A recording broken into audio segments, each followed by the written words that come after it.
La ilaha illallah, inna lillahi wa inna ilaihi raji'un. Jama'a, 'yan arewa fa musamman talaka sai kun dage. Duk wani wanda ya ɗauko mana hanya da zai taimake mu sai an nemi an dakile shi. Kowane ne ya nemo mana alamar zai samu mana yanci sai an nemi hanya da za a dakile shi. Akwai wata yarinya a Sokoto da ta taso ta zo ta yi magana akan gwamnati na Sokoto sai da aka kama ta. Akwai profesa da ya taso yake ƙoƙari akan al'umma sai da aka nemi aka dakile da aka rike shi. Yanzu wannan mai Burkita family ordinary president shi ma wai yanzu an da ta kansa wai ba a san ma me yake yi ba a san ma menene amfanin shi ba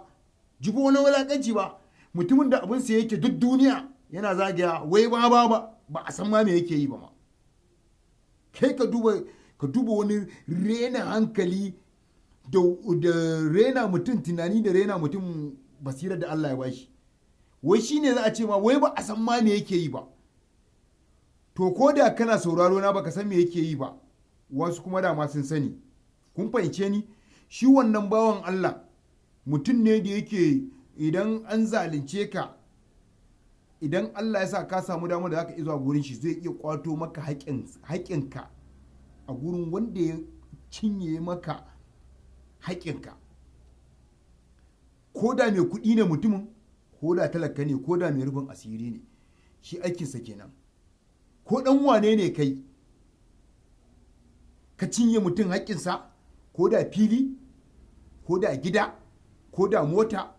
ko da aka zalunce ka a jikinka ko wani dukiyarka ko wani ɗan uwanka zai kwato maka haƙƙinka shine amfanin mutumin nan a Najeriya shi shugaban ƙasa ne shi za ka ce ordinary shi shugaban ƙasa ne mai zaman kansa na kwatowa al'umma haƙƙinsa shi amfaninsa kenan a Najeriya kun fahimce ni kenan yawwa sunan shirinsa Burkita family yawwa to saboda haka ƙoƙari yake a Najeriya to neman ake yanzu a dakile shi ma yadda aka neman a dakile profesa shi ma aka ake neman a dakile shi duk wanda zai gaskiya a Najeriya ya zamanto shi lalle ne wai sai an dakile shi to dan Allah dan Annabi jama'a muna neman addu'ar ku wanda mai mana subscribing a channel ɗinmu ma yi mana subscribing kun san ni aika na kenan isa kuka ji kwanaki ana neman wai za a kama ni saboda ni ma na kokarin faɗan abin da bai dace ba to da Allah ku taya mu da addu'a yawa ku taya mu da addu'a ba ni kaɗai ba duk da hauran al'umma masu kokari a rayuwa mun gode Allah saka da alkhairi ni ne naku kamar yadda kuka sani dike mai